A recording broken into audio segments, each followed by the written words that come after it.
जय Hind. Welcome to पढ़ाई unlimited. आज के इस वीडियो में हम पढ़ेंगे एनसीईआरटी ज्योग्राफी चैप्टर 4 क्लाइमेट। लेकिन उससे पहले मैं आपका कंफ्यूजन दूर कर दूं क्लाइमेट और वेदर में। देखिए, क्लाइमेट और वेदर में क्या डिफरेंस होता है। क्लाइमेट किसी भी एरिया का लॉन्ग टाइम कंडीशन होता है और ये मिनिमम 30 ईयर्स तक रहता है, और वेदर जो होता है वो शॉर्ट टाइम के लिए रहता है, या फिर हम कह सकते हैं ये एनी पॉइंट ऑफ टाइम। ये वेदर हर रोज भी चेंज कर सकता है, 2 दिन बाद भी चेंज कर सकता है, 1 हफ्ते बाद भी चेंज कर सकता है। अब हम आते हैं इंडिया में किस प्रकार का क्लाइमेट है। तो इंडिया में है monsoon climate, monsoon type of climate. Monsoon बना है अरेबिक वर्ड मौसम से, जिसका मीनिंग होता है season. Temperature and precipitation. Temperature जो है प्लेस टू प्लेस ये बदलते रहता है और सीजन टू सीजन भी बदलते रहता है। जैसे विंटर में लो टेम्परेचर और समर में हाई टेम्परेचर। इंडिया के डिफरेंट पार्ट्स में डिफरेंट टेम्परेचर रहता है in the same season. For example, जैसे समर में राजस्थान में 50 डिग्री सेल्सियस रहता है, और पहलगांव जो कि जम्मू एंड कश्मीर में एक स्थान का नाम है, वहाँ 20 डिग्री सेल्सियस रहता है। ये temperature difference in same season. One more example, winter season में द्रास है जो कि जम्मू एंड कश्मीर में है, वहाँ पे विंटर सीजन में -45 डिग्री तक टेम्परेचर चला जाता है। और वहीं कोस्टल एरिया तिरुवनंतपुरम जो केरला का कैपिटल भी है, वहाँ पे 22 डिग्री सेल्सियस टेम्परेचर रहता है विंटर सीजन में। This is minus. तो इस तरह हम देखते हैं कि इंडिया में समर में टेम्परेचर वेरी करता है प्लेस टू प्लेस, विंटर में भी टेम्परेचर वेरी करता है प्लेस टू प्लेस। प्रेसिपिटेशन क्या होता है? प्रेसिपिटेशन होता है रेन प्लस स्नो। रेनफॉल भी हो, स्नो भी हो, इसके साथ साथ हेल भी हो सकता है। इंडिया में स्नो कहाँ होता है? अपर पार्ट्स ऑफ हिमालय में। हिमालय का जो ऊपरी भाग है वहाँ पे स्नो होता है। हिमालय के ऊपरी भाग में स्नोफॉल होता है। और rain other parts of country के दूसरे भागों में रेन होता है।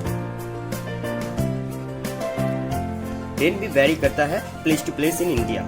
जैसे 400 cm इन मेघालय और 10 cm in Ladakh and western Rajasthan. यानी 10 cm ये लो रेनफॉल हो गया, और 400 cm in Meghalaya, this is very high rainfall. अब यहाँ देखिए, most parts of the country में जो रेनफॉल होता है वो जून से सितंबर के बीच में होता है। लेकिन तमिलनाडु एक ऐसा स्टेट है जहाँ रेनफॉल अक्टूबर एंड नवंबर के बीच में होता है। तो इससे हम क्या कंक्लूड कि तमिलनाडु के कोस्टल एरियाज में रेनफॉल अक्टूबर और नवंबर में होता है।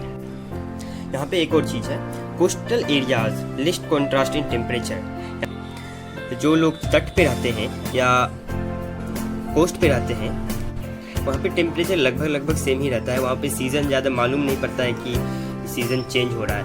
लेकिन जो कंट्री के अंदर रहते हैं, interior part of the country में रहते हैं, उन्हें ये जो है टेम्परेचर, रेनफॉल, इन सब की वजह से सीज़न मालूम पड़ता है कि सीजन चेंज हो रहे हैं। लेकिन जो कोस्टल एरियाज पे रहते हैं वहाँ का टेम्परेचर और ह्यूमिडिटी, रेनफॉल ये सब वगैरह सेम रहने के कारण, लगभग सेम रहने के कारण उन्हें लिस्ट कॉन्ट्रास्ट होता है।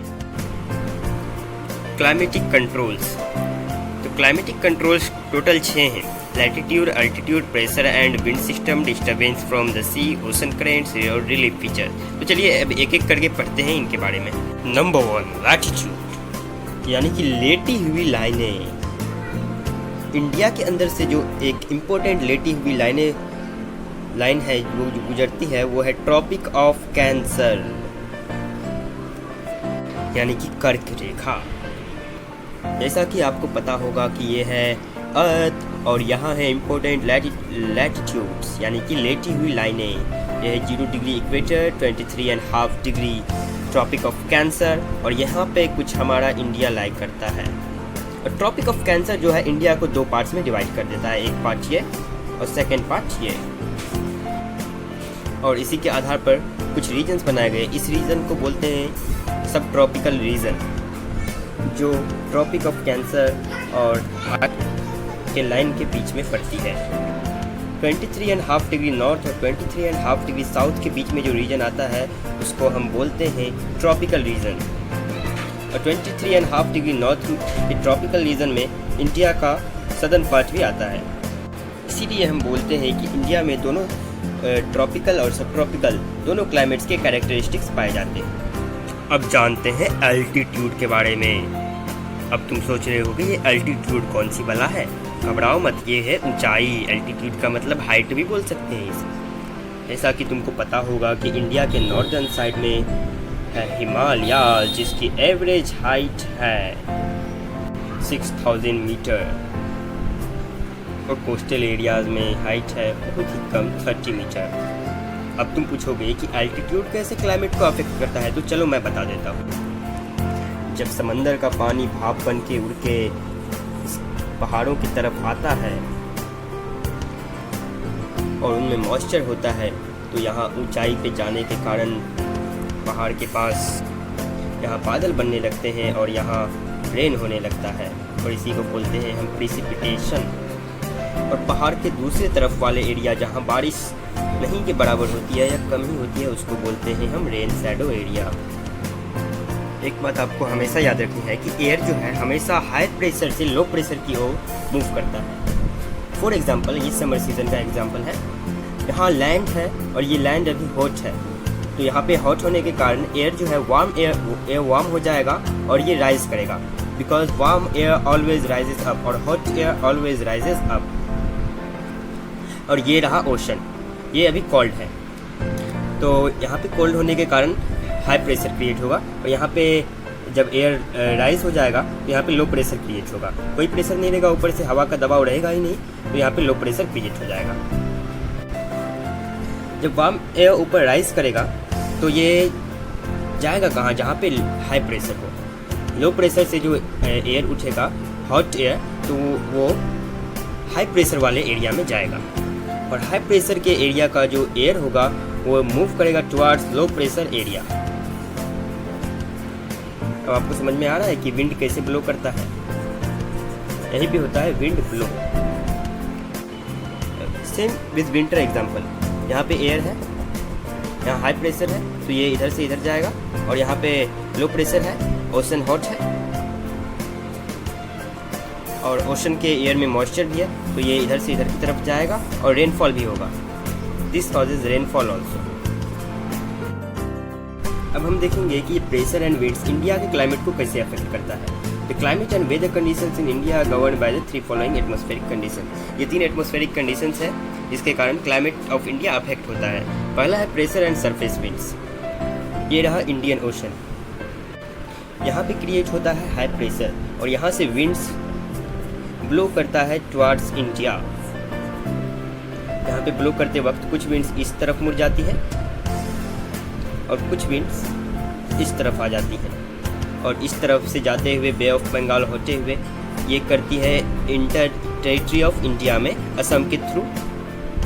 और आपने कई बार सुना भी होगा कि असम में बाढ़ आ गई। उसके बाद यहाँ पे बहुत ज़्यादा बारिश होती है क्योंकि because of Himalayan mountains in the north of India. Himalayan mountains की वजह से यहाँ पे बारिश शुरू हो जाती है क्योंकि विंड्स जो है माउंटेन से टकराती है, वहाँ क्लाउड फॉर्म होता है, बारिश शुरू हो जाती है। और चूँकि विंड्स में मॉइस्चर रहता है इसीलिए बारिश होती है और यहाँ पे बारिश शुरू हो जाती है। उसके बाद यहाँ ज़्यादा बारिश होगी और धीरे धीरे बारिश घटती जाती है जब तक ये विंड्स आगे बढ़ती जाती है। तो ये विंड्स इधर जाती है इधर जाती है। विंड हाई प्रेशर से निकलती है और ये लो प्रेशर की तरफ जाती है, इस डायरेक्शन में, साउथ ईस्टर्ली डायरेक्शन में। तो ये जो विंड है, इस विंड का नाम है साउथ वेस्ट मानसून विंड। तो इंडिया में रेनफॉल किस विंड से होती है? साउथ वेस्ट मानसून विंड से। उसके बाद आता है अपर एयर सर्कुलेशन। इसमें कुछ नहीं होता है, बस वार्म एयर जो है वो ऊपर उठ जाती है ड्यू टू हाई टेम्परेचर और इस ऊपर उठने को कहते हैं कन्वेक्शन, कन्वेंशन।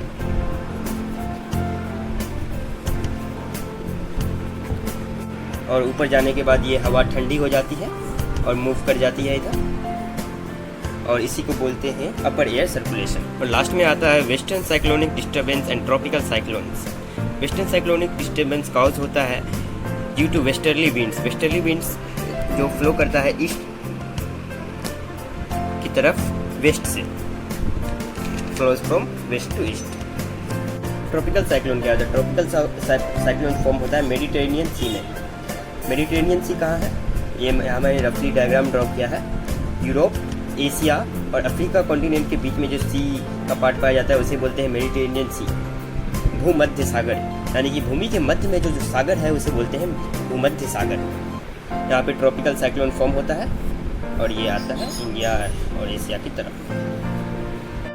अल्टीट्यूड में एक और बात आपको याद रखना होगा कि इंडिया का जो हिमालयाज है वो इंडिया को बचाता है क्या चीज़ से? उस तरफ से, नॉर्थ की तरफ से जो कोल्ड विंड्स आ रही है उनसे बचाता है इंडिया को। यहाँ इसीलिए यहाँ पे माइल्ड कोल्ड होता है, हार्श कोल्ड नहीं होता है। आई थिंक आज का एपिसोड लंबा हो गया। आज के एपिसोड के लिए इतना ही, मिलेंगे अगले एपिसोड में। तब तक के लिए जय हिंद, जय भारत।